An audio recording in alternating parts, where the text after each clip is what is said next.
Those bloody Brits. Gardens. What are the most popular hobbies in your country? Swimming, fishing, or skiing perhaps?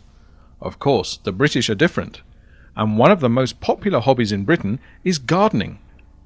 Why, and what's it all about?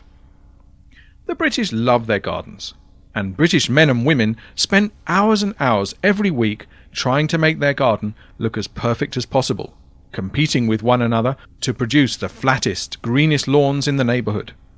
Deep down, they despise anyone who has a better garden than them, and they look down on anyone who doesn't bother to look after their garden at all. Working in the garden provides the British with hours of fun, work, and activity. The garden is the perfect place to relax and contemplate life, and to be in touch with nature, or to have a cup of tea on one of those rare English sunny days. So what can you find in a typical British garden? The average garden has a lawn and a flower bed. Others may have vegetable patches, where the British can pretend they are self-sufficient by growing their own food.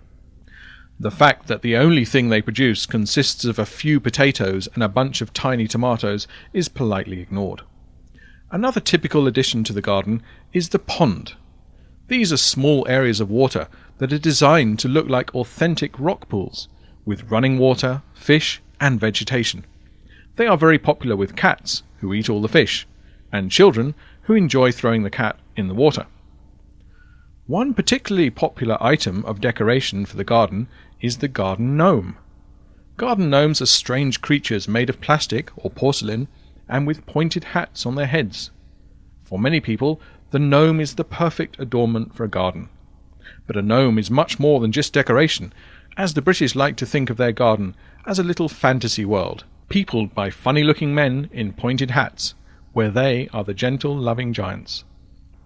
One of the most unusual objects to be found in a garden is the shed.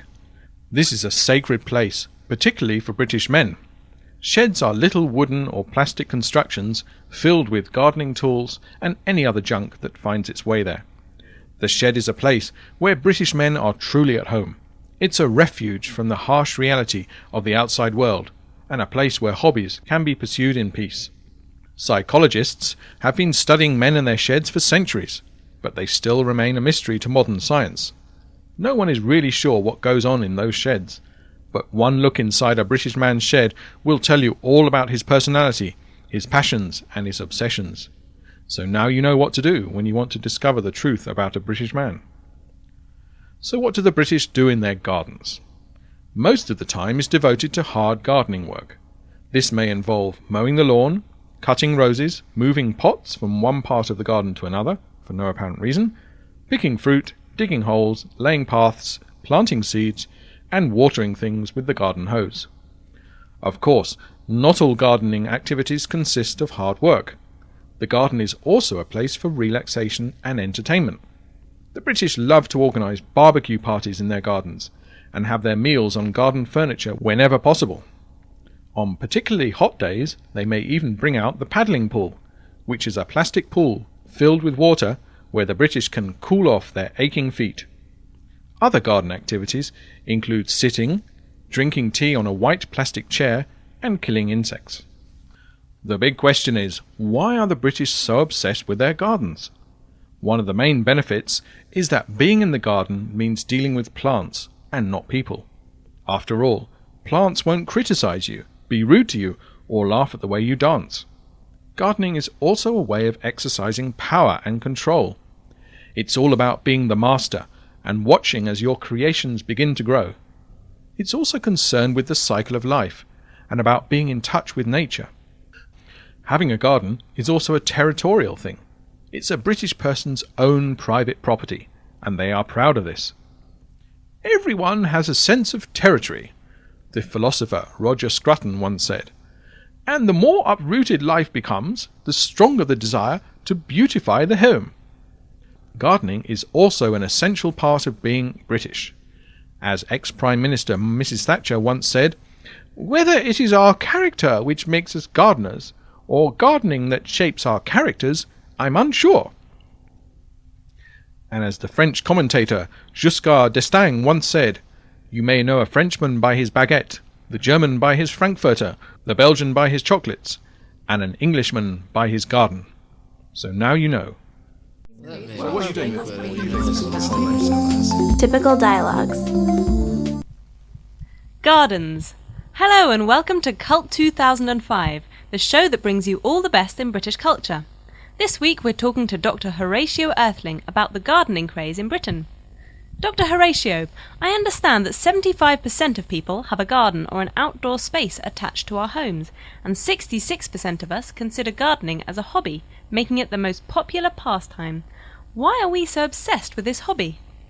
Yes, it's fascinating, and we spend £3 million a year on our gardens, including £80 million on gnomes. 25% of women recently said they prefer gardening to sex, and people visit garden centres all the time. In fact, they're more popular than visits to theme parks and the National Trust. The industry is growing by 20% a year. This is just incredible. So, apart from gardening shops, who else is benefiting from this cultural obsession with gardening? Well, there's things like book sales. In fact, the second biggest selling author of the past decade is Dave Hessian, the author of the Expert Gardening Guides that have sold more than 42 million copies worldwide. Incidentally, the most popular in the series is The Houseplant Expert, which has sold more than 11 million copies. So, do you think this is a class thing? Well, many people think so. For example, there's the Chelsea Flower Show, which is quite a posh event, isn't it, really? But apart from that, it's just about everyone who does gardening, and British gardening has been going on for centuries and centuries. You know, you go to any village and they have village garden shows where people are choosing the best leek or the largest aubergine. It's just incredible. Yes. So what do you see as the future for gardening? Well, these days there are lots of gardening holidays. They have holidays to Tuscany to see the secret gardens there, or to the Azores to see plants that don't grow anywhere else in the world. Incidentally, I'll be organising tours of my very own garden, where you can admire my lawn, poke at my pots and converse with my gnomes. Can you think of a better way to spend a Sunday afternoon?